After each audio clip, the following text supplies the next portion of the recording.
I consider myself a big Fallout fan, and I had no clue about this game. Before Bethesda took the reins and started doing Fallout, the series was made by Interplay, and the gameplay was much different to say the least. The biggest thing is that it was, well, isometric, not first person at all like all of Bethesda's Fallouts. The change to first person was definitely for the best of the franchise, as once they made the swap, well, sales got a lot better.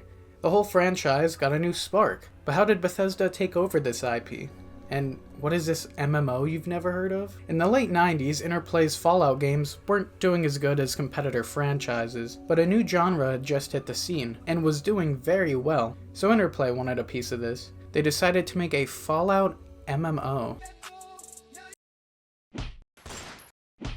But this didn't go too well. Although a lot of fans wanted a Fallout MMO, this franchise was known for being single player. But in the late 90s, MMOs were getting massive. Games like EverQuest and Ultima Online were taking over. And aside from obviously being popular, these games were rich. The money that EverQuest made alone was more than all of the previously made Fallout games combined. So the founder of Interplay, Brian Fargo, wanted to make this MMO. Though at the time they couldn't start a new game with the financial hardship they were in. So Fargo proposed the idea of a Fallout MMO to Fergus Urquhart, so sorry if I mispronounced that, of Black Isle Studios. But Urquhart rejected the proposal as he felt it did not match the style of games that Black Isle made. Okay, Black Isle is a no-go.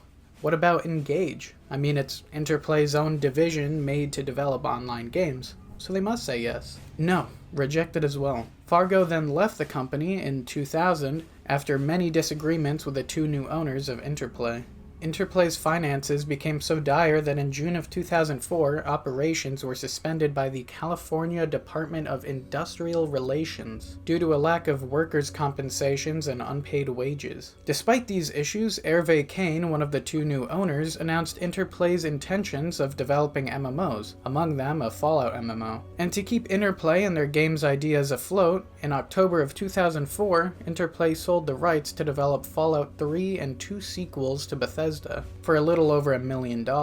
But after the insane success of Fallout 3, Bethesda wanted the whole IP. So for $5.75 million, Bethesda now owned all of Fallout, except for one little game Interplay was working on, Fallout Online. After Bethesda's acquisition, there was no updates on the game until December of 2006, when Interplay submitted a filing to the US Securities and Exchange Commission, SEC, about the proposed sale of the company's stock on Euronext exchanges. The filing shed light on the game's development, such as an estimated budget of $75 million and an expected release date in July of 2010. Interplay projected 1 million subscribers within the first year of release and $160 million in revenue per year starting on its second year. As a part of the deal with Bethesda, Interplay would keep the rights to the Fallout MMO with certain guidelines. According to the contract, Interplay would need to secure $30 million in financing, begin development by April of 2009, and release the game within 4 years of commencement.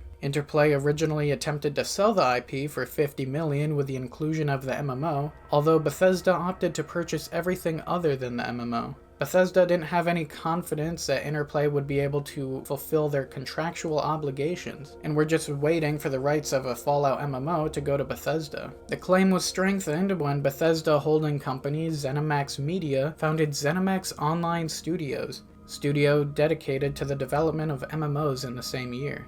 Interplay began pre-production in November of 2007 and hired Jason D. Anderson as lead director. At the time, the game's codename was Project V13, reference to Vault 13 from the original Fallout. Anderson had worked on the original Fallout game and wanted Project V13 to closely resemble that game's tone. He also wanted the graphics to mimic the art style of comics like Hard Boiled, which was envisioned for the original Fallout but never followed up on due to the technical limitations. Early concept art revolved around expansive retro-futuristic environments. According to artist Caleb Cleveland, Anderson wanted to create individual skylines for the metropolitan areas, so you would emerge from a tunnel and you would go, oh, this is nuked New York. and there would be a giant crater you'd have to investigate. The game would be gigantic. There would be monorail tubes everywhere, just to make it look as 50s and crazy as possible. Anderson stated that Bethesda hardly ever responded to the design documents sent their way, despite Bethesda saying they needed to and would in court.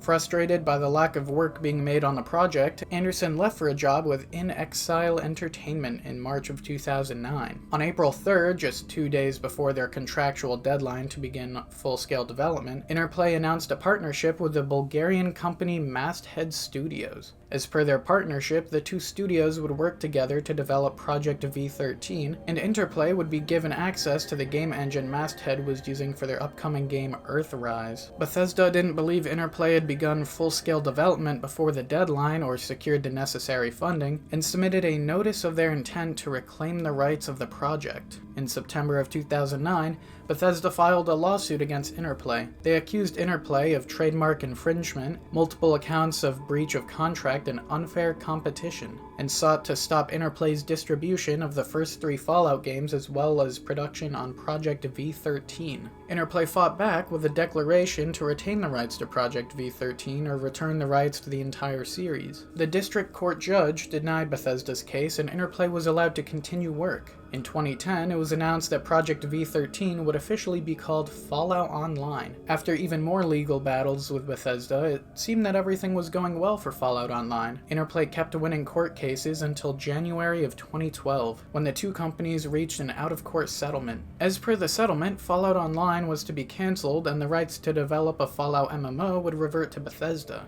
and Bethesda would pay Interplay $2 million.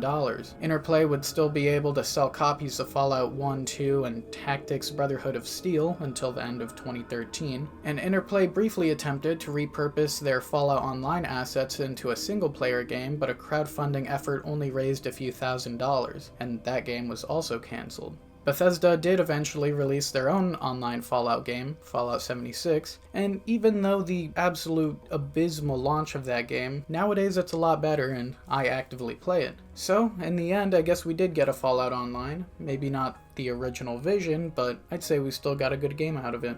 I know this was very short, especially considering the length of that behemoth I released last week, but I am working on another Iceberg, and I hope you guys enjoyed.